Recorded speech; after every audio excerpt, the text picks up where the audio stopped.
yaay chef ci sa biir kër ak sa biir waañ. Chef Aïda. Sivop.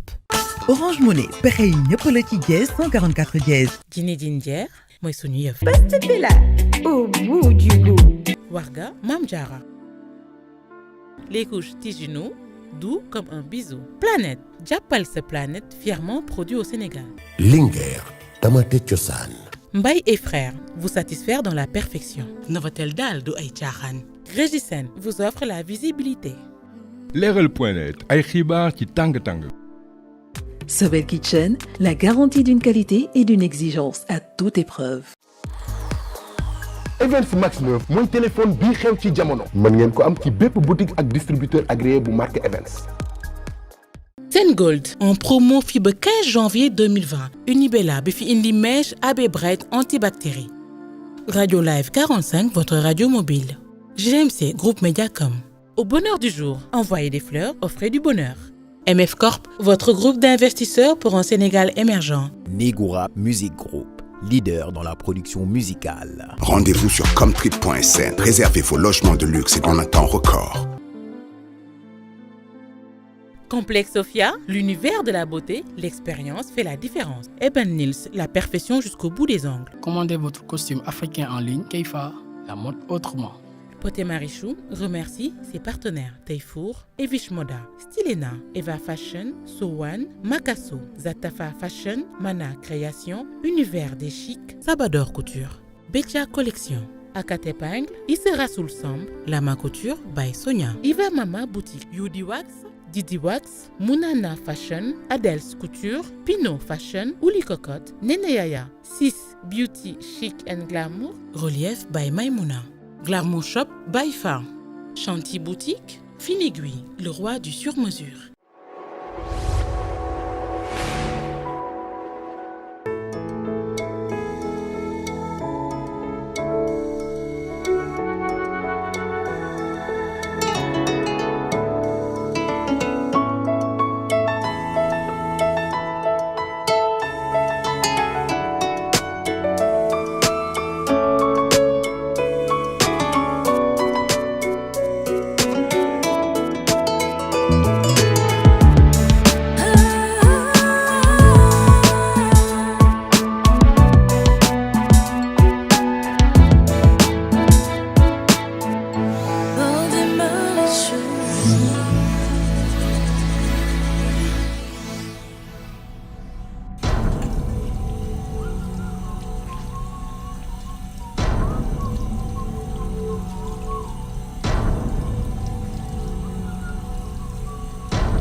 Bonjour Eva. Bonjour Lydia. J'espère que tu m'apportes une bonne nouvelle. Malheureusement non. Ce dossier doit être validé d'urgence. C'est quoi le problème? Je sais que tu voulais que maman prenne en charge tous les projets en cours. Mais en ce moment, il est injoignable. Je lui ai envoyé tous les documents par mail, mais il ne réagit pas. Ok, je vois. Transfère-moi tous ces documents. Et laisse-moi le dossier ici. Je vais vérifier pour la validation. Très bien. Lydia? Oui, Eva? Dis-moi, comment tu trouves Momar? Momar? Je ne comprends pas la question, Eva. Que veux-tu dire par là? Je veux dire, comment tu trouves son travail en tant que leader?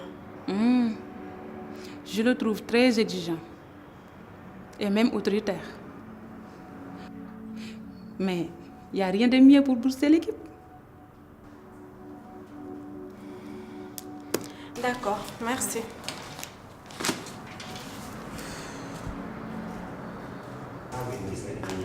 waaw ñu ngi fii instant ñu ngi fii si dernier rek.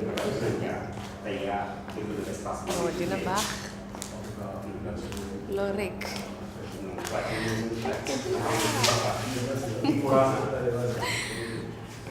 amul benn problème je te rappelle. Devine quoi? Nous avons enfin la salle. Alhamdulillah. Je crois même pas, regarde.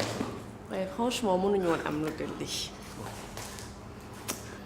man daal bi ma la xamee ba tey benn difficulté amatuma ko lu ma laal daf may yomb ah. yow loolu ngay wax ndànk man maay sa porte bonheur di.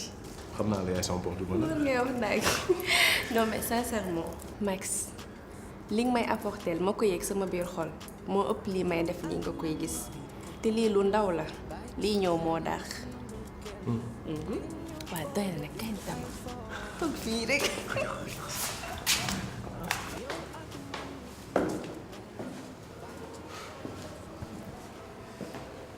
Alors, tout se passe bien? Comme d'habitude, rien à signaler.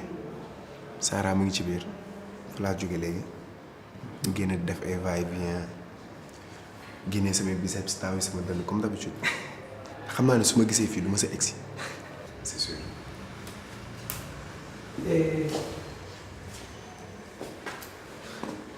xam naa ne li may def nii d'accord ci mais tu es là quand même et malgré ça yaa ngi may jàppale rien que pour ça j'ai envie de te dire merci. Je le fais pas pour toi Momo mais pour ñoom Sarah ak doomam on les a foutus dans la merde à cause de Média Perfect ak boo di ko toroxal sama xol may ma tey ma koy seetaan muy delloo ak moom bu ñu paree lii yëpp mag yow war nañ toog ñu waxtaan comme je l'ai dit bu ñu paree fàttalikul Momo qui ne mérite pas ça Momo. dama yàgg xam ne sa xol dafa rafet.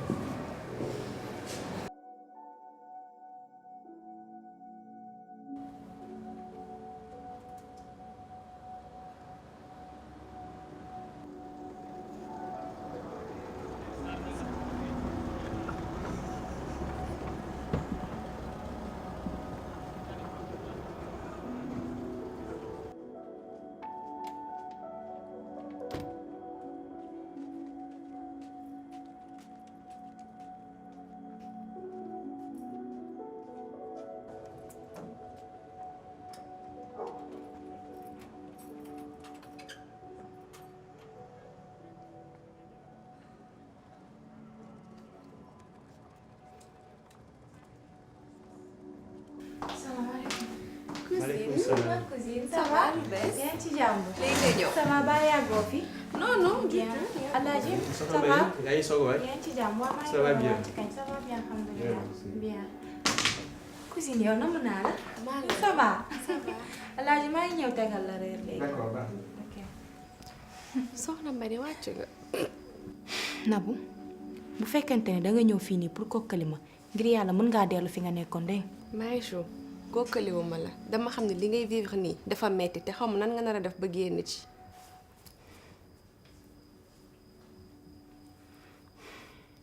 Nabou nalawutuma guddi nalawutuma bëccëg damay xoole ba bët set Nabou damay toog di xalaat rek. Marichou amatoo looy xalaat lépp leer na sa bopp yow pot nga bëgg moom nga war a nekkal. mais man sama diggante ak moom mënatul nekk sama diggante ak pot c'est fini dara mënatu cee am te en plus bu ma delluwaatee ak moom dëkk bi yëpp dañ may màbb Nabou te bu dul dara man góor laa am na yoo xamante ne sama xol antanatu ko. léegi Marichou yow dëkk bi ngay sëy walla sa bopp ngay sëy ah néegu sëy dafa xat bul nax sa bopp waaye situation bi man maa la ciy génnee ba mu leer nañ lii duma ko seetaan te su ma la ko waxee rek war nga ma mën a gëm. yow nii rek. sama yaay doo waxtaan ak moom nag daf ma toroxal yow dàq ma man ak Max si biti. looy wax nii. wallaay dama sax rus. yow xam nga jikko taalay laa danga koy nekk. dama bëgg nga wax ak sa cousine bi de saytaane rajim yi bi mu ñëwee laa xamante ne sama kër bu fi ñëwee du fi wax jàmm. sëy li ko takk tasu ko war nga mën a lijjanti sa problème te bàyyi problème mu jàmm. lan la lu xew. saytaane moo ko indi sama kër bi ma la gisee nga ñëw laa xam ne doo fi wax jàmm est-ce que dégg nga li ma la wax bu baax. am nga leneen loo war a mën a lijjanti. Alaaji doo ma wax lu xew. Nabou lan la lan moo xew. Marichou maa ak yow ñoo fi duggandoo lu ma def man lan laa am ak Alaaji bay wax ak moom. xam naa sa jikko bu baax lan nga fi defati. Marichou bu ma tooñ nag bu ma indil benn problème sa paa bii dafa commencé naax muy ñëw fi di waxtu rek nga naan man lu ma def. yaa ñu tooñ nag yow mi jël kii kenn xamul foo ko jëlee nga indi ko ci famille bi yaa ñu tooñ.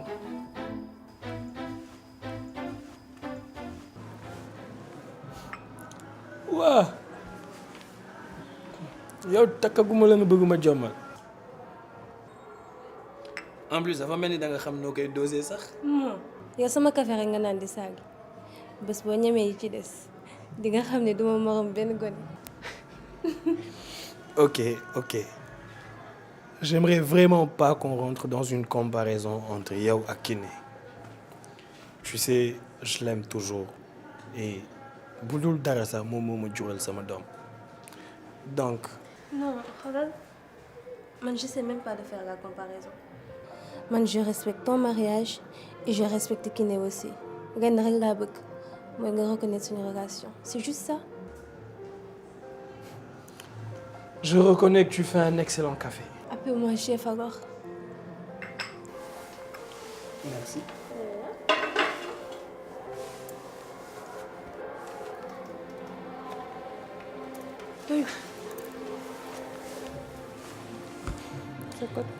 gis nga lii nii la jigéen ju baax warul def mooy xool sa téléphone jëkkër. waaw bëgg xool ngay xool rek. déggoo li ma la wax.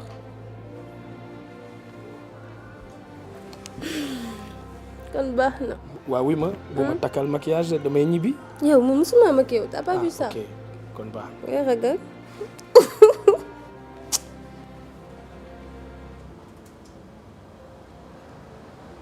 Et c'est pour ça que je continuerai à faire tout ce que je peux pour ma famille.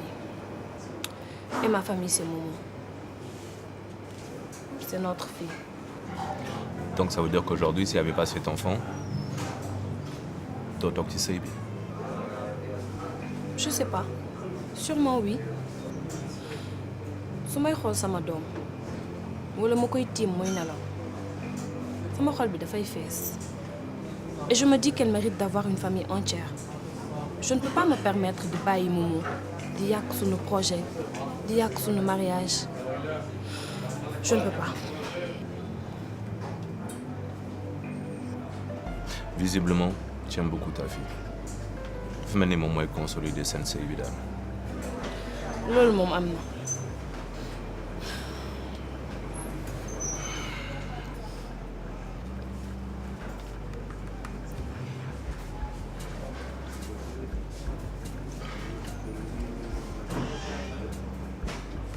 Tu vois, lui, c'est mon fils.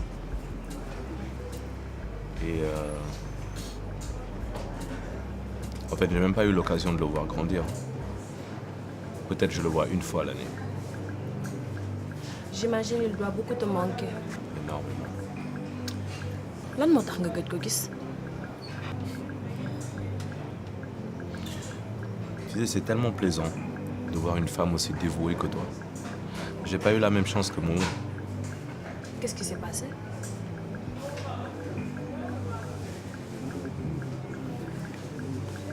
Écoute, on est allés au lycée ensemble, à mon sous le bac. Jóge fa dem France jàng ji, la routine. Commencé liggéey, marié wu, am doom. Après, les choses sont allées très rapidement. Et elle a gravi les échelons. Am benn poste bu baax au niveau des Nations Unies, man ma décidé ni damay ñibbisi. Commencé benn business Dakar. Et ce qui s'est passé, c'est que je pense que nos ambitions et moo ñu séparés.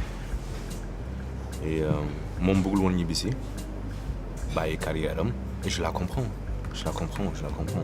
Et on a continué, on a essayé de maintenir la relation à distance. Distance moom dafa metti. Waxati ko. Ça n'a pas tenu longtemps de toute façon. Après, mon lac me divorce, s'en est suivi une grande bataille judiciaire. Elle a eu la garde de notre fils. Depuis, je le vois rarement. Très rarement d'ailleurs. Genre vacances, pas vacances. D'ailleurs, il y a ça du tout que vacances. Et man liggéey bi may def, je peux pas me permettre may nekk di dem di ñëw nu ma neexee tamit. Donc mun naa wax ni fekkewuma sax fu nu màggee. Te loolu ñaanaluma ko kenn. Désolée. On se donne rendez-vous demain, même heure, même fréquence, 110.FM Dakar. kon yow léegi da ngay déglu rajo bay déglu ay ñu Momo Diop. waaw. Momo émission bi dafa neex de. dafa am importance ngay koy déglu. man waa famille Diop waxuma si ñoom dara ba pare mënatuma si ñoom tarfatal ay ni lu yàlla xam doy na moom mënuma ko sax supporter. yow yaa nopp frère am te su la pot takkaatee di nga ko supporter. yow wi ma li ngay wax nii yëpp waxuma ko dama bëgg nga jox ma ay nouvelle Phoenix moom moo ëpp solo. waaw kay comme que yow information rek kay joxe. Eva tey jànq dafa ma laaj lu ma jaaxal. Elle m'a demandé ce que je pense de son mari Momar ma tiit moom daal am na lu xew daal xam naa. Eva loolu la laaj. kon de am na lu xew ndax gis nga Eva su demee bay njuut njaaj si nit kon am na luy melax si boppam bi dafa ñor trop xel mi moo ko wër. mënoo ko sax yow xam man mi nekk moom maa xam Eva muus gi ci moom mais nag Momar am na loo xamante ne nii daal mu ci ginnaaw loo xamante dafa làqatu lu ñu xamul ci moom. topp ko lépp lu muy def ci entreprise bi nga xam ko gis nga bu yàggee lépp lu muy nëppal di nga ko xam. loolu de mooy géej gi am na ndox Momar duma ko may dara dinaa ko topp pas à pas ba xam lu làqatu ci ginnaaw kanamam nga muy jaay innocent man Momar ci boppam xoolal dafa louche.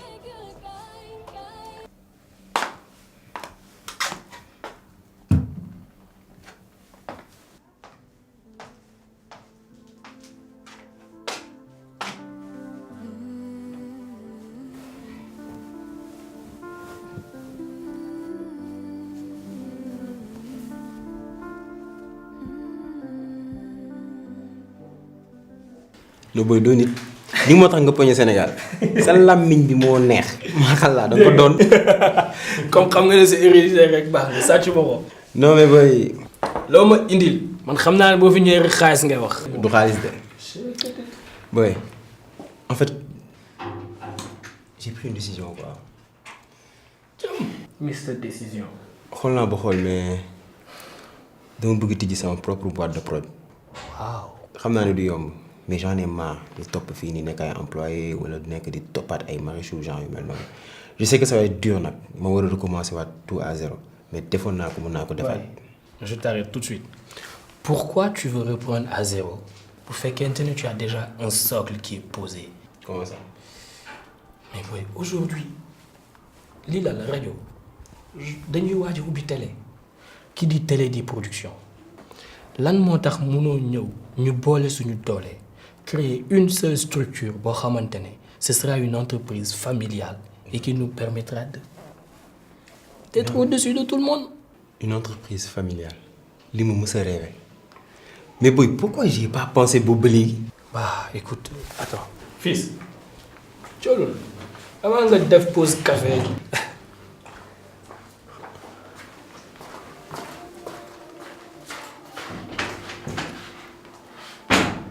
Non mais boy, on va faire un truc de malade. Tu n'y as pas pensé parce que tu es obnubilé par Marichou. Et d'ailleurs, man ngi lay wax lii mais awma benn espoir que lii yegg parce que je sais que demain bu la Marichou woowaatee tu vas te ruer vers elle et me planter.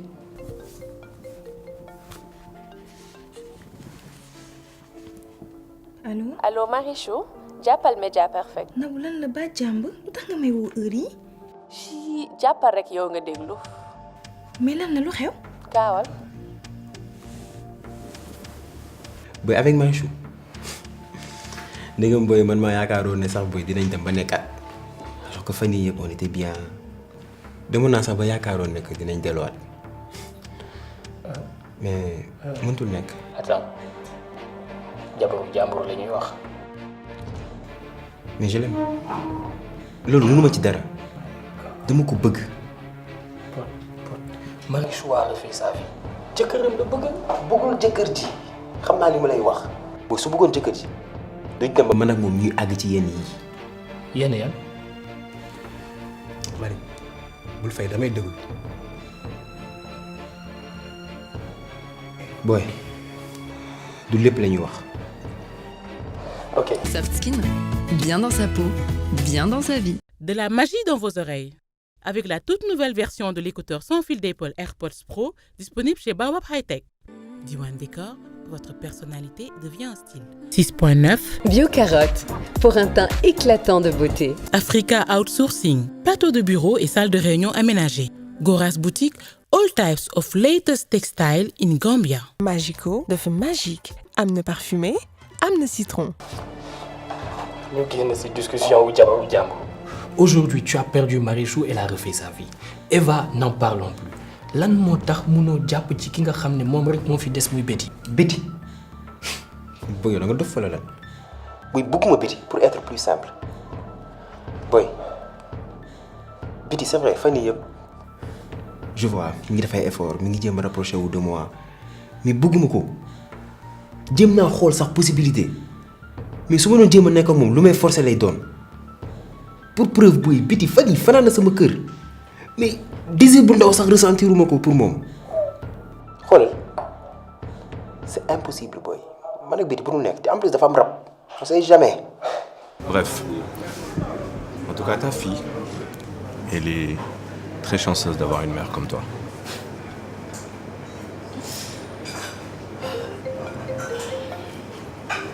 Excuse-moi. Allô? Kiné, écoute ton mari sur Média Parfait. Yow la ka? C'est sans importance.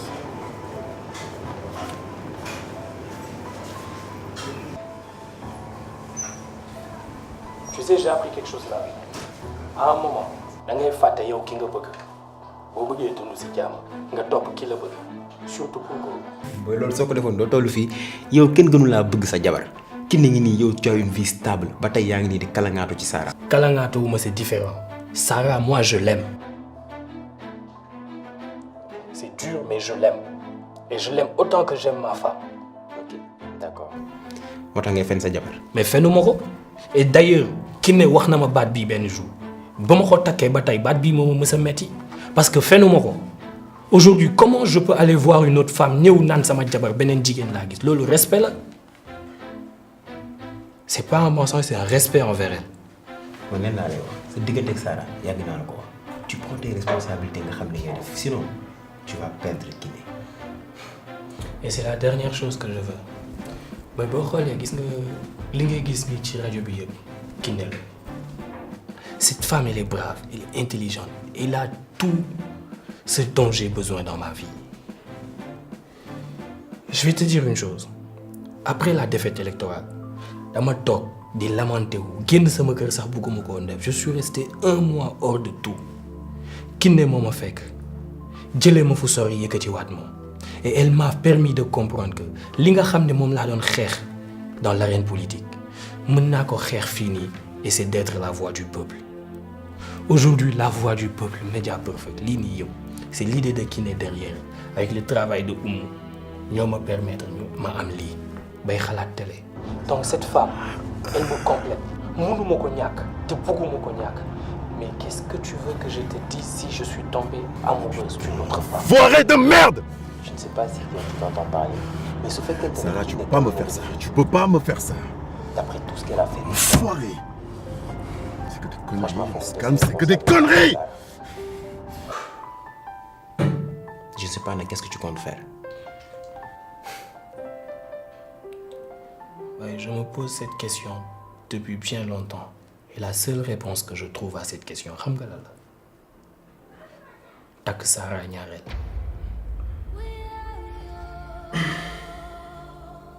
Attends, mooy Oumou ngi woote. Yeah, petite sœur, yow moom ah. Nga ne? Boy, lu xew? Dramé! Dramé!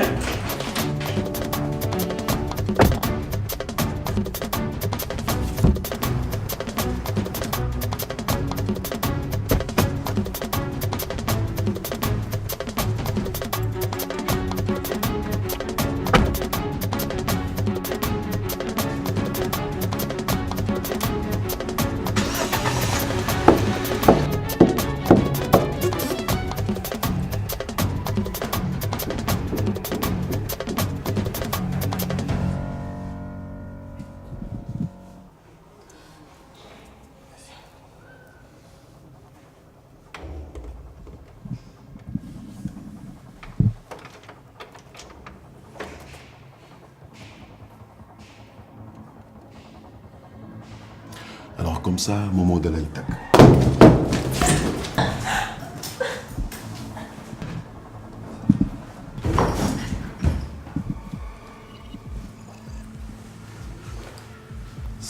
Sarah. Tu sais, tout ce que je fais là, c'est parce que dama la bëgg du leneen. Je suis le seul qui peut te rendre heureuse. Pas ce bâtard de Momo. Lan moo la tere comprendre loolu. Lan.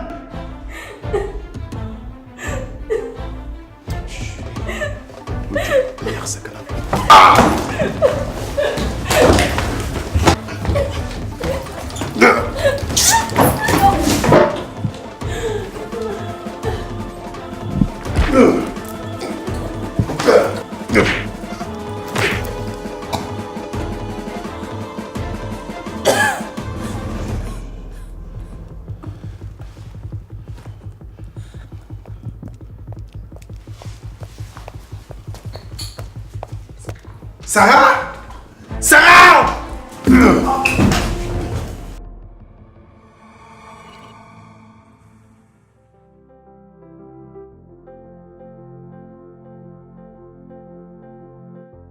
sama xol bi nga jël def ko éponge lu ñëw ma jël man mu ñël ko oh baby loolu ba kañ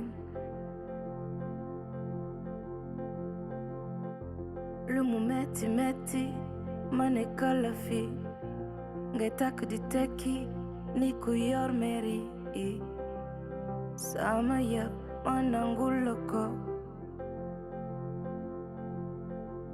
xaw ma yow la xaw ma moom la waaye sama xol àttanul lii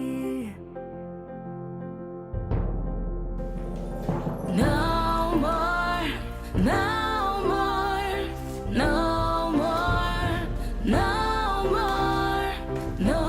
more no more no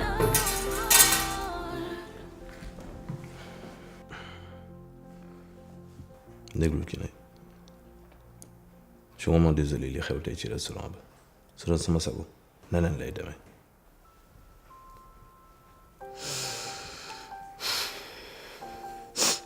En tout cas, merci pour tout. ñoo ko bokk. Je vais te laisser te reposer.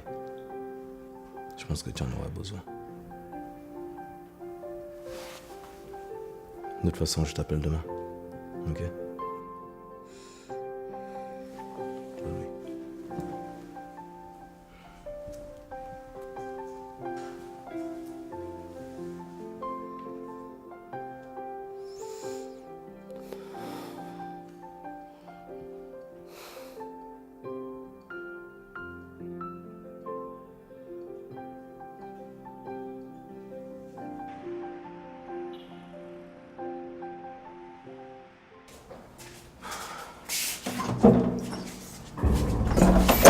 fan nga yegg ak ndeyam sama jabar. waaye nga muy yóbbu xanaa.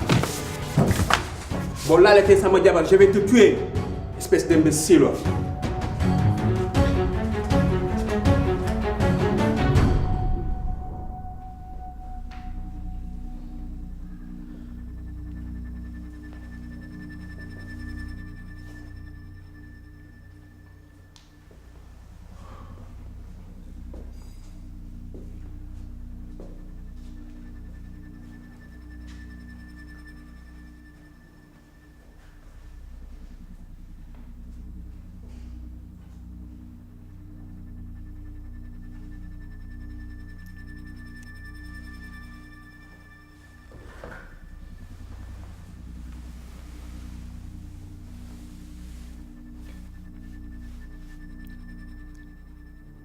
bëgguma woon nga yëgee ko nii mais lii am na ba pare sama digganteeg Sarah dara umbatu la ci moo tax ma ne la Kiné dama fas yéene takk Sarah ñaareel mënoon naa nekk ci mbedd mi nag di jaaxaan wala di def naka su dul noonu di njaaloog moom mais balaa ñu yegg foofu noonu yëpp ma daganeel suñu diggante.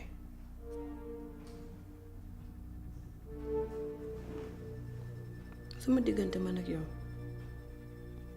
ban moment laa faillir. mais fenn ki ne failliruloo fenn au contraire tey sa lépp mat na ki ne bu dee mbëggeel jox nga ma ko ba mat sëkk bu dee stabilité tey lii yëpp yow la bu dee njaboot bébé umoo ngi macha allah mais ki ne dafa fekk ni que damaa dem ba mënatuma téye sama xol ci sama diggante ak Sara. est-ce que xam nga ne yaa ko teg sa bopp bi nga koy jël di ko fat di ko indi ci kër gi waroon nga xalaat lii yëpp nii laa la ko doon waxe nga naan ma dama fiir dama dof dama réew kon daal nii nga may fayee waaye est-ce que xam nga ni soo ko takkee indi ko ci kër gi dinga ma ñàkk. ki ne loolu warul nekk sa wax tey waruloo seetaan lii nii di yàq liñ tabax yëpp man xam naa li nga ragal mais war nga xam ne bokkuma ak góor yi nga xam ne dañuy jéng bés bu loolu amoon ki ne lii la war yëpp dinaa la ko jox ndax bu dul dara sax am na lu ñu sekk te je t'aime toujours.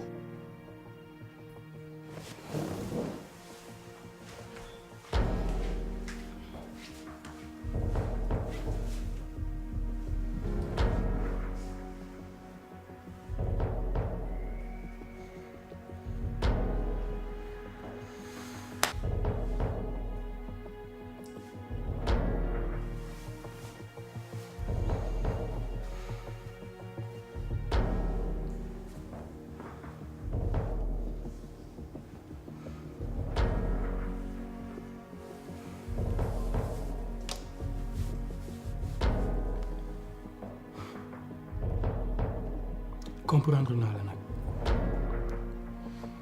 mais dafa am loo xam ne danga ko war a xam ñaareel musul nekk trahison ndax bi ma juddoo nekk góor rawatina nekk jullit laa am droit takk ñaari jabar.